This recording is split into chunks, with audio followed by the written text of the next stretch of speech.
అఖిలభువనదీపం భక్తచిత్తాభ్యసూర్యం సురగుణమునిసేవ్యం తత్వమస్యాదిలక్ష్యం హరిహరసుతమీశం తారకబ్రహ్మరూపం శబరిగిరినివాసం భావయీ భూతనాదం. స్వామి శరణమయ్యప్ప. ప్రియమైన ఆత్మబంధువులారా, ఆశిత వారి సౌజన్యంతో మనం భక్తి అనేటువంటి కార్యక్రమంలో విశ్వామిత్రుల వారి గురించినటువంటి జీవిత చరిత్రని శతానందుల వారు అవతార పురుషుడైనటువంటి రాముడికి చెప్తున్నటువంటి కథాగమనంలో ఉన్నాము. అవతార పురుషుడైనటువంటి రాముడికి తెలియదా ఎవరెవరి జీవిత చరిత్ర ఎంతో మానవ మాత్రుడిగా వచ్చినా కూడా? కానీ ఇక్కడ ఈ శతానందుల వారు రాముల వారికి చెప్తున్నట్లుగా మనకి వ్యాస భగవానుడు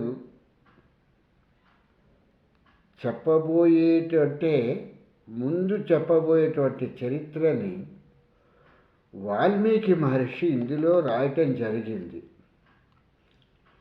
భారతంలో వ్యాస భగవానుడు రాసేటువంటి దానికన్నా ముందుగానే ఈ యొక్క విషయాన్ని రామాయణంలో వాల్మీకి మహర్షి రాయటం జరిగింది. ఇది ఇక్కడ గమనించవలసినటువంటి ముఖ్యమైనటువంటి విషయం. ఎప్పుడైతే త్రిశంకుడిని స్వర్గానికి పంపించేశారో, అలాగే ఈ యొక్క తన మేనలుడైనటువంటి సునస్సేపుడికి దీర్ఘాయువుని ఆ ఇంద్రుడి దేవతల ద్వారా ప్రసాదించారు. ఆ తర్వాత ఆ పుష్కర తీర్థంలోనే, అంటే ఈయన దక్షిణ భాగంలోనే ఉంటూ దక్షిణ దిశగానే మళ్ళీ తిరిగి తపస్సు ప్రారంభించటం అయింది విశ్వామిత్రుల వారు.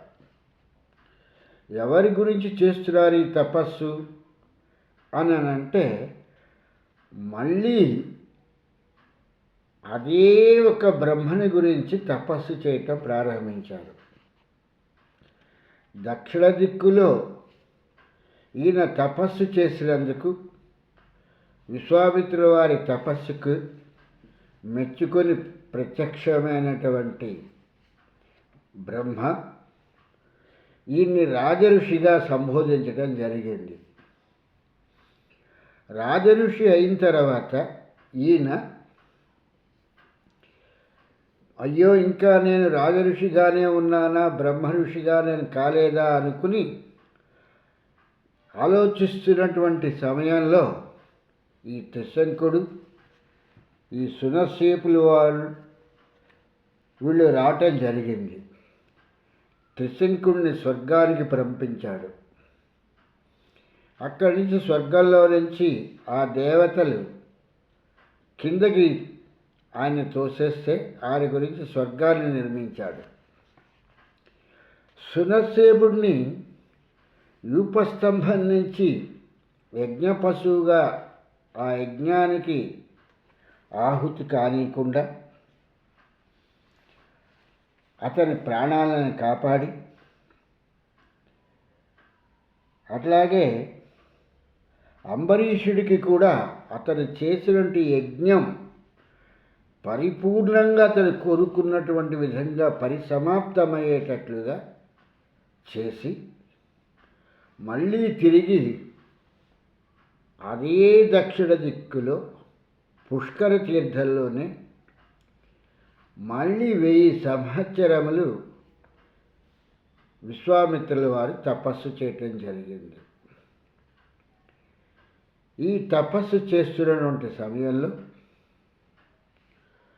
1000 సంవత్సరాలు పూర్తి కావస్తున్నటువంటి సమయంలో దేవతలందరూ కూడా వచ్చి ఈయన తాలూకు తపస్సుని బ్రహ్మ మెచ్చుకున్నారని చెప్పేసని, బ్రహ్మ వచ్చే లోపల, ప్రత్యక్షమయ్యే లోపల నీవు దీక్షాస్నానము చేయ అని చెప్పేసని ఆయన చేతుల ఆ తపాన్ని విరమింపజేసి దీక్షాస్నానాన్ని చేయించి ఈ దేవతలందరూ కూడా ఆయన్ని ఆశీర్వదిస్తున్నటువంటి సమయంలో ఈ యొక్క బ్రహ్మ రావటం జరిగింది. ఈ బ్రహ్మ వస్తువునే విశ్వామిత్రునికి నీకు శుభమగుగాక, నీవు నిష్ఠతో ఎంతో కష్టపడి తపాన్ని చేశావు, తపస్సు చేశావు. ఆ తపస్సు మూలంగా శుభకర్మలను చక్కగా ఆచరించితివి. అటువంటి తపస్సు చేసినటువంటి నీకు నేను మెచ్చుకుని రాజఋషిగా ఉన్నటువంటి నిన్ను ఇప్పుడు ఋషితత్వంలోకి నేను తీసుకోవటం జరిగింది. ఇంతకుముందు నీకు రాజఋషి అని చెప్పేసి అన్నాను. ఇప్పుడు నీకు ఋషిగా నేను ఆశీర్వదిస్తున్నాను. నువ్వు ఋషివి అయ్యావు. రాజఋషి నుంచి ఇంకొక గొప్ప ఋషివి మాత్రం అయ్యావు అని చెప్పేసని ఆ బ్రహ్మ చెప్పేటప్పటికల్లా అలాగా ఈయన్ని రాజఋషి నుంచి ఋషిగా ఆశీర్వదించి బ్రహ్మ తన లోకానికి వెళ్ళిపోవటం జరిగింది. దీనితో విశ్వామిత్రుల వారు మళ్ళీ ఈయన నిరాశ చెంది, ఇంత కష్టపడి తపస్సు చేశానే, ఒకసారి తపస్సు చేసినప్పుడు నువ్వు రాజుల్లో శ్రేష్ఠుడివి, ఋషివి కాబట్టి నీవు రాజఋషి అయ్యావన్నారు. రెండోసారి వచ్చేటికి ఇప్పుడు దానికంటే శ్రేష్టమైనటువంటి ఋషితత్వాన్ని పొందావని చెప్పేసని నుడివి పరమేష్ఠి మంజుల తన లోకమునకు వెళ్ళిపోయారు అని చెప్పేసని ఈ యొక్క వాల్మీకి మహర్షి రాశారు అని చెప్పేటువంటి విషయాన్ని శతానందుల వారు ఈ యొక్క రాముడికి చెప్పటం జరుగుతుంది. దానితో విశ్వామిత్రుల వారు, అయ్యో, నేను ఇంత కష్టపడి తపాన్ని ఆచరించాను, ఈ ఆచరించినటువంటి తపస్సుకి నేను బ్రహ్మఋషిగా అవ్వలేకపోయాను అని చెప్పేసాను అనుకుని మళ్ళీ విశ్వామిత్రుల వారు తపస్సు చేయటానికి ఈసారి మళ్ళీ ఉత్తర దిక్కుగానే రావటం జరిగింది. ఉత్తర దిక్కుగా వచ్చి తన తపస్సు చేసి పరమేశ్వరుని ప్రత్యక్షం చేసుకుని పరమేశ్వరుని ద్వారా వరాలు పొంది వశిష్ఠుల వారి మీదకి వెళ్ళి ఆ యజుర్వేదం నుంచి వచ్చినటువంటి ఆ మంత్రశాస్త్రాలన్నింటితోనూ అస్త్రశస్త్రాలన్నింటినీ కూడా వశిష్ఠుల వారి మీద ప్రయోగించి ఆ అవమాన భారంతో దక్షిణ దిక్కుగా వచ్చి దక్షిణ దిక్కులో తపస్సు చేసి ఒకసారి రాజఋషి అయ్యారు, ఒకసారి ఋషి అయ్యారు. మళ్ళీ అదే బ్రహ్మ గురించి తపస్సు చేయటానికి విశ్వామిత్రుల వారు మళ్ళీ ఉత్తర దిక్కుగా రావటం జరిగింది. ఈ ఉత్తర దిక్కుగా వచ్చి ఆయన తపాన్ని ఆచరిస్తున్న సమయంలో ఇక్కడ మనం ఒక చక్కని ఒక మధురమైనటువంటి గీతాన్ని మనం వినటానికి ప్రయత్నం చేద్దాము.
ఇలాగా విశ్వామిత్రుల వారు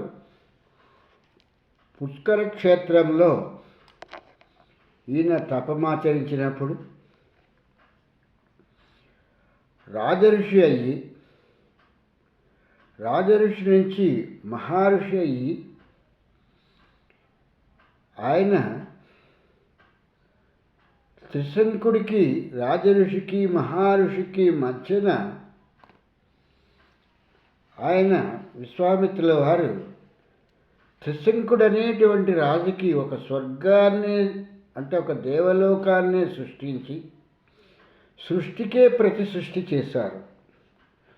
సునస్సేపుడు అనేటువంటి అతనికి ఇంద్రుడి ద్వారా దీర్ఘాయువును ప్రసాదించడం జరిగింది.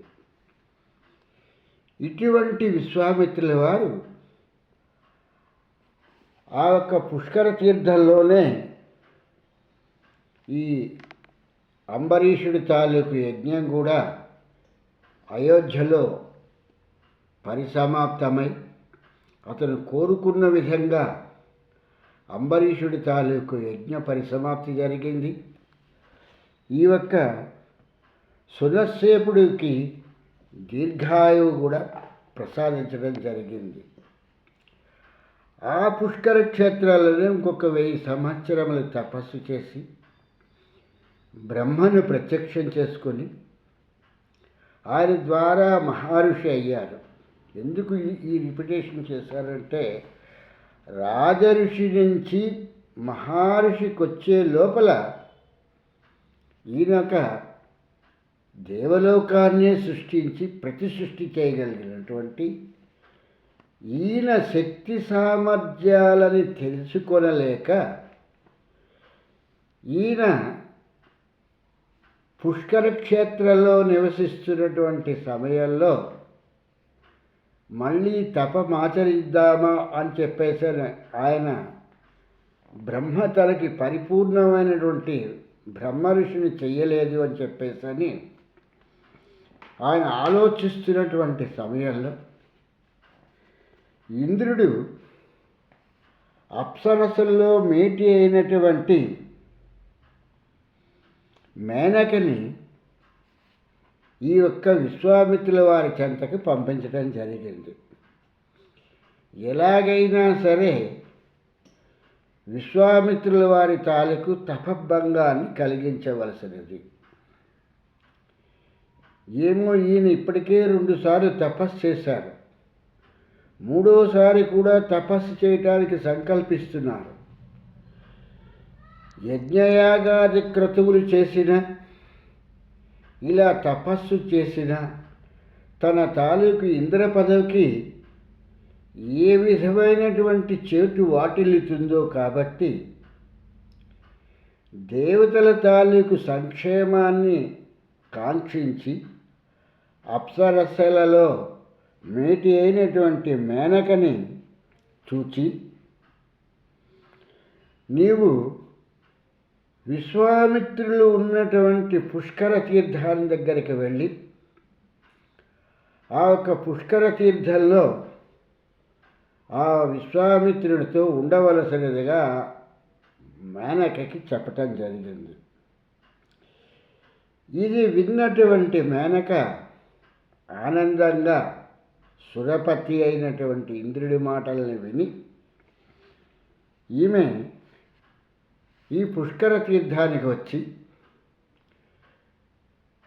ఏ ఒక్క పుష్కర తీర్థంలో విశ్వామిత్రుల వారు స్నానం చేసి ఆయన యొక్క సంధ్యావిధులను పూర్తి చేసుకుని తపస్సు చేస్తున్నారో ఆ తపస్సు చేసేటువంటి ప్రదేశం దగ్గరికే వచ్చి ఈవిడ కూడా, మేనక కూడా అదే పుష్కర తీర్థంలో స్నానం ఆచరిస్తూ ఆ తడిసిన బట్టలతో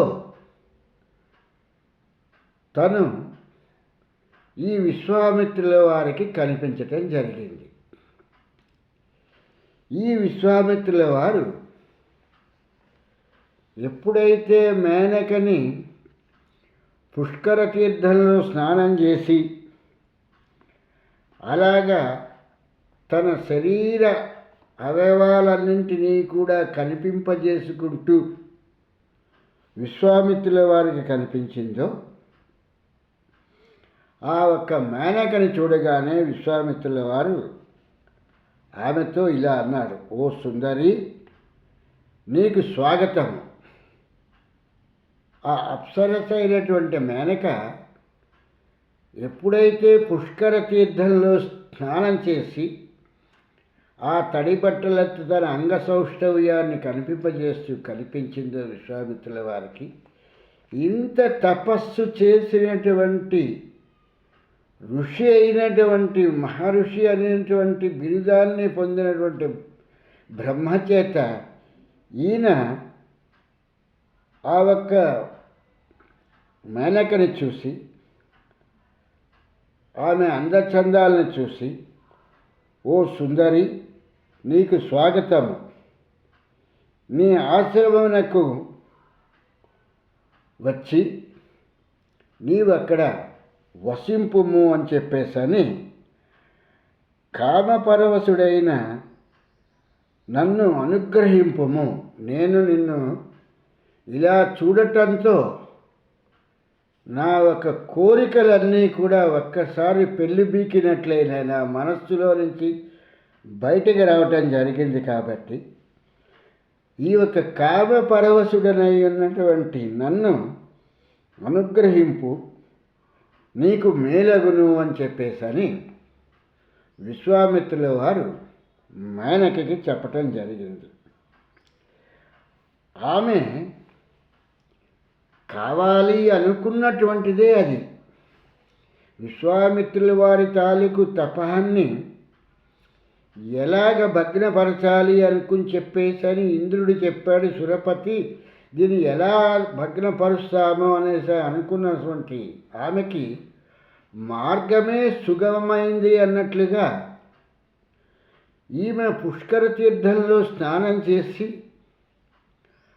ఆ తడిసిన బట్టలతో మీదకు వచ్చినప్పుడు చూసినటువంటి విశ్వామిత్రుల వారు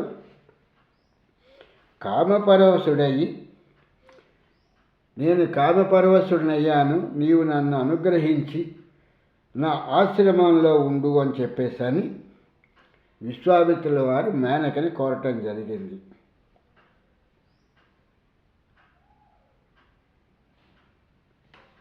ఎప్పుడైతే మేనక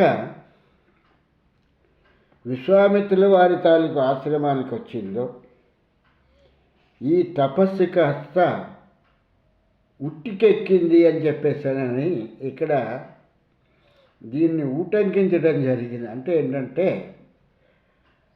బ్రహ్మ ప్రత్యక్షమై మహర్షి అని చెప్పేసి సంబోధిస్తే అతను దానితో ఆనందపడిపోకుంటూ, ఇంకా నేను బ్రహ్మ ఋషిని కాలేదే అని చెప్పని చింతిస్తూ ఆయన మళ్ళీ తపాన్ని ఆచరిద్దాము, తపస్సునని చెప్పేసి అనుకునేటువంటి విశ్వామిత్రుల వారు ఎప్పుడైతే మేనక వచ్చి పుష్కరంలో స్నానం చేస్తూ అలా కనిపించిందో, ఆ తపస్సు కాస్త అది ఉట్టికెక్కినట్టు అయిపోయింది అని చెప్పేసి అంటే తపస్సుని మానేసి స్త్రీలోలుడయి, అంటే ప్రకృతి తాలూకు వశమై, ప్రకృతితో పాటు ఆయన ఒక 10 సంవత్సరముల కాలము విశ్వామిత్రుల వారు పుష్కర తీర్థంలో ఉన్నటువంటి తన ఆశ్రమంలో గడపటం జరిగింది. ఇట్లా కొంతకాలం గడిచిపోయిన తర్వాత, అంటే చూస్తూ ఉండగానే ఈ యొక్క 10 సంవత్సరములు అనేటువంటిది ఒక రాత్రి మాదిరిగా గడిచిపోయింది. దానితో